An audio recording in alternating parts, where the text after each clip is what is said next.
इस वक्त हम मौजूद हैं जिला सोलन के कंडाघाट क्षेत्र में, जहां पर इस वक्त हमारे साथ मौजूद हैं कर्नल धनीराम शांडिल, जो हिमाचल के स्वास्थ्य एवं परिवार कल्याण मंत्री हैं। उनसे उन्होंने आज जो है वो यहाँ पर मीटिंग ली है एनएचएआई के साथ में। किस तरह से प्रोग्रेस होनी है और किस तरह से आगे कार्यशैली चलनी है, उसके बारे में जानने की कोशिश करते हैं। शांडिल जी, आपका बहुत बहुत स्वागत है इंडिया न्यूज़ के कार्यक्रम में। आपसे मैं जानने की कोशिश करूंगा कि जो ये आज मीटिंग हुई है एनएचएआई की, क्या लगता है कि कब तक जो ये एनएचएआई के रोड्स हैं ये आम जनता को समर्पित हो जाएंगे, और किस तरह की समस्याएं जो हैं वो अभी तक आ रही हैं? मेरा मानना है कि कुछ एक जो दोष रहे हैं इस पूरे के पूरे प्रोजेक्ट में, वो शुरू से ही नज़र आते रहे हैं। सबसे पहली बात ये थी कि चलो अब तो आरंभ होगी कोई चीज़, वो तो हम बैकग्राउंड में नहीं जाना चाहते। हालांकि देखा जाए तो ये पूरे का पूरा 4 लेन प्रोजेक्ट, 4 लेनिंग देखा जाए, हमें we shouldn't have resorted to this at all. और एक मजबूत 2 लेन शुरू करते, चाहे अप एंड डाउन कर देते, एक दाहिनी तरफ से जैसे कि बाईं तरफ से। जैसे हमारा इलाका है जो तकरीबन बद्दी से करता है और माइल 16 के बीच में और वाया कुन्हार वैली जाता है, उस इलाके को अगर डेवलप करते तो वो सचमुच में एक प्रकार से सामरिक दृष्टि से भी ठीक रहता। और जब खासकर हमारे, हम बोलते हैं कि हमें वातावरण को बचाना है, हमें अपने इकोलॉजिकल बैलेंस, और यहाँ के खासकर जो बड़े ही अच्छे देवदार दुनिया के बहुत कम जंगलों में पाए जाते हैं, may be black forest Germany can be equated with this. Some of the very rare species of deodar were destroyed and in lakhs and thousands of number. तो मेरा अपना मानना है कि जो भी अब शुरू कर दी, अब जहाँ तक कटिंग का ताल्लुक है, जो हिल कटिंग होती है, अगर उसको शार्प करेंगे तो और बढ़ती जाएगी। और इसी वजह से हुआ, त्रासदी ने इसको और बढ़ावा दिया और हमारे जो नुकसान हुए वो और ज़्यादा हो रहे। चाहे वो हिल साइड थे, चाहे वो वैली साइड थे, दोनों तरफ से नुकसान हुआ। ऊपर से दरख्त गिरते गए, वैली साइड से जो बना हुआ काम था वो गिरता गया, और नेशनल एक्सचेकर पे एक फालतू का वजन बढ़ गया कि एक प्रकार से रिकंस्ट्रक्ट ये पूरे का पूरा परमाणु शिमला प्रोजेक्ट करना पड़ेगा।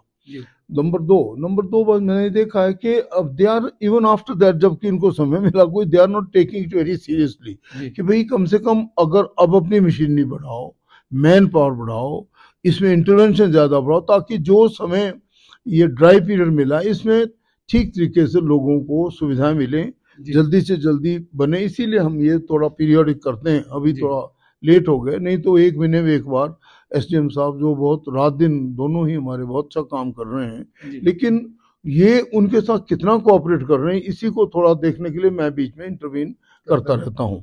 और मेरा मानना है कि ये इसका थोड़ा फायदा भी होता है। तीसरी बात जो मैंने देखी कि ये सड़कों के ऊपर ये जो बेचने बूचने वाले आ जाते हैं, कहीं कुछ आ जाते हुए, ये किसी दूसरे देशों में नहीं देखा जाता। सुंदर, जितना भी सुंदरता बढ़ाई जा सके अपने हाईवे की होनी चाहिए, बिना किसी इंटरेक्शन के, बिना किसी सॉर्ट ऑफ जो मैं समझता हूँ फॉल्स सॉर्ट ऑफ अट्रैक्शन होती है, उसको दूर किया जाए और बिल्कुल एक क्लीन हाईवे के रूप में, जो अच्छे पौधे, जो आंखों को अच्छा लगे, ऐसे होने चाहिए और सुरक्षित वातावरण होना चाहिए। जो अगला पॉइंट जो मैं चाह रहा था, मेरा प्रश्न ये था कि कब तक ये जो रोड्स हैं ये पूरे हो जाएंगे और आम जनता को समर्पित हो जाएंगे?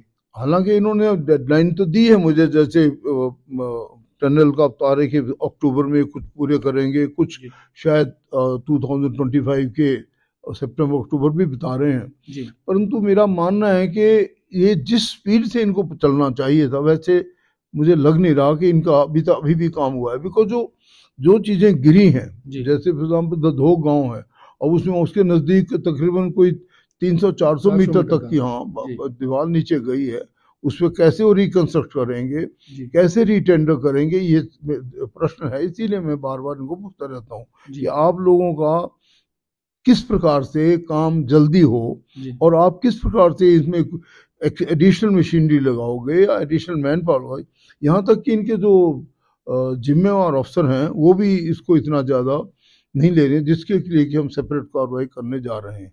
इनके जो अफसर, जो खासकर जो प्रोजेक्ट डायरेक्टर हैं, they should be present in each briefing, and they should be accountable. They should tell me the manpower how they have deployed it. जी। वरना अगर मान लो अगली मीटिंग में नहीं ठीक करते तो हम सेंटर लीडरशिप को भी इसके बारे में बता देंगे।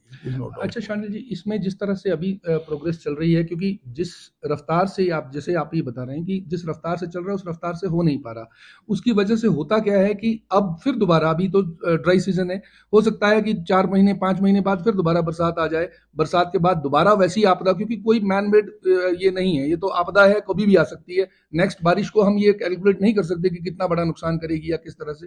तो उस रफ्तार को मेंटेन रखने के लिए किस तरह से इन लोगों के ऊपर कार्रवाई की जाएगी या इनको किस तरह के आदेश दिए जाएंगे? मैं तो यही, बिल्कुल आपने ठीक प्रश्न पूछा। अब मेरा भी कंसर्न यही है कि अगर इस प्रकार की मुसीबत रिपीट हो गई और ये they were caught with this sort of situation, तो इनके पास और एक बार फिर उसी नुकसान को फेस करने के अलावा और कोई चारा नजर नहीं आ रहा। They should try and do whatever action now. I told them कि जो आपके स्लोप कटे हुए हैं उन स्लोप को मजबूत करने के लिए कुछ जापानीज जो छोटे डॉर्फ वैरायटी होते हैं वो लगाए जाएं और ज़्यादा से ज़्यादा प्लांटिंग की जाए ताकि मिट्टी वहीं की वहीं रह जाए और आगे का इलाका इनका ना हो और नुकसान अगले ना हो। तो इनको रिकंस्ट्रक्ट करना चाहिए जो वैली साइड का है। वैली साइड में इनको जल्दी से जल्दी अपने रिसोर्सेज बढ़ाकर अपनी मैन पावर भी बढ़ानी चाहिए, मशीनरी भी बढ़ानी चाहिए ताकि काम में तेजी आए और लोगों को सुविधा जल्दी मिल सके। इसीलिए हम दूसरी मीटिंग भी जल्दी करें। कर्नल शांडिल, आपने जैसे अगर हम परमाणु से सिर्फ सोलन तक की बात करते हैं तो उस जगह में बहुत जगह ऐसा है जहां पर पानी निकलने की जो प्रॉपर जगह होनी चाहिए थी, रेन ड्रेनेज की जो होनी चाहिए थी वो नहीं हो पाई, जिसकी वजह से बहुत ज़्यादा पानी जो है वो सड़कों पर जमा हो जाता है। बहुत सा नुकसान जो है इनकी इलीगल डंपिंग की वजह से भी जो था, बहुत से गाँवों में बहुत सी जगहों पर ऐसा आया कि मिट्टी के जो है सैलाब बनकर जो है वो उन गाँव के ऊपर बरसे हैं। तो उनके ऊपर जो है वो किस तरह से आप सोचते हैं कि किस तरह से इन पे रोक लगाई जाएगी, या क्या डंपिंग नए पॉइंट्स दिए जाएंगे या इनको किसी और तरीके से किया जाएगा? बिल्कुल बड़ा सेंसिबल क्वेश्चन है। एक्चुअली ये एक मेन रीज़न रहा जो हमारे ऊपर त्रासदी आई कि जिसमें आउटलेट पानी के ठीक से नहीं किए गए। आप हैरान होंगे अभी तक भी नहीं किए गए। ड्रेनेज सिस्टम ठीक होना चाहिए। अगर पानी को पानी की जगह जैसे जाने का ठीक तरीके से हो तो बहुत से नुकसान से बचा जा सकता है। अभी भी उनको जितनी भी आउटलेट्स हैं और जो ड्रेनेज सिस्टम है वो इम्प्रूव करने की जरूरत है। और मेरा मानना है कि जहाँ तक डंपिंग का ताल्लुक है, डंपिंग भी एक वैज्ञानिक तरीके से इनको सोच समझ के करनी चाहिए कि जहाँ पे लोगों को भी नुकसान ना हो, उनके जो ओरिजिनल स्रोत है पानी के वो भी बर्बाद ना हो। और सबसे बड़ी बात है कि जो डंपिंग होती है वो हो सकता है कि बाद में वहीं पे अच्छे थोड़ा उद्यान के रूप में, पार्क के रूप में दे डेवलप इट। एक दो जगह इन्होंने किया भी है। तो ऐसा भी मेरा मानना है कि जो डंपिंग साइट है they can also be developed into very good area, presentable और थोड़े अच्छे लगे जिसमें वातावरण को भी फायदा हो और पर्यावरण भी सुरक्षित हो और अच्छी देखने भी अच्छा लगे। ऐसा मेरा मानना है। अच्छा कर्नल शांडिल, जैसे आपने देखा होगा अगर हम पूरे शिमला टू परमाणु तक देखें तो बहुत ज़्यादा छोटी छोटी एनक्रोचमेंट्स जो हैं वो लोगों ने कर रखी हैं और कई तरह की इलीगल एक्टिविटीज़ जो हैं वहाँ पर हो रही है। हालांकि उसको बल्कि आपकी जो अभी के एसडीएम सोलन है उन्होंने काफ़ी इसको महत्व दिया आपके सोलन में और काफ़ी एनक्रोचमेंट्स हटाई गई हैं, परंतु अब भी जो हैं वो इलीगल कंस्ट्रक्शंस, इलीगल जो शॉप्स हैं या इलीगल दुकानदार हैं उनको संरक्षण मिल रहा है। उन पर रोक कैसे लगाई जाएगी? इससे बिल्कुल सख्ती से रोक लगाई जाएगी। हम किसी भी प्रकार की कोई भी इलीगल कंस्ट्रक्शन या शेड्स या किसी प्रकार का एक जो टेम्पररी सॉर्ट ऑफ बना देते हैं हर एक छोटा छोटा अपने आउटलेट, वो सब के सब पर रोक लगेगी। There will be nothing of that sort. अगर हमें गरीब लोगों के लिए करना है तो हम उनके लिए प्रॉपर बॉक्सेस बनाएंगे, प्रॉपर उनके लिए जगहें चिन्हित करेंगे और अब ये हमारे दिमाग में है भी, वो अच्छा भी लगता है।